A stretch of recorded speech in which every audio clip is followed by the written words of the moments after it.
Hospital ஃபார்முங்கிறது சாதாரண விஷயம் கிடையாது. நினச்ச உடனே பேரை அழிக்கிறதுக்கோ மாற்றுறதுக்கோ நமக்கு எந்த ரைட்ஸும் கிடையாது. அது ஒரு லீகல் டாக்குமெண்ட்மா. அதனால் பிறக்கிற குழந்தையோட பர்த் சர்டிஃபிகேட்டில் அப்பா பேர் மனோஜன் தான் வரும். அதை யாராலையும் மாற்ற முடியாது. நான் சொல்கிறது உண்மைதாம்மா. கீதா அந்த ஹாஸ்பிட்டல் தானே வேலை பார்க்குறா. அவள் தான் சொன்னான், எல்லா ஃபார்ம்லேயும் பார்லரம்மா இவன் பேரை தான் அப்பான்னு சொல்லி கொடுத்து வச்சுருக்குதான். குழந்தை பிறக்கும்போது பர்த் சர்டிஃபிகேட்டில் அப்பா பேர்னு இவன் பேரை தான் போடுவாங்க.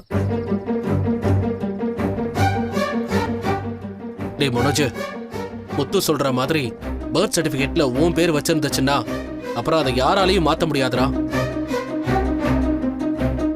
குழந்தைக்கு நீதான் அப்பான்னு லீகலா ரெஜிஸ்டர் ஆயிடும். இப்பயாவது ஒத்துக்கோ, நீ தானே அவங்க குழந்தைக்கு அப்பா. ஏய் அதெல்லாம் இல்லடா.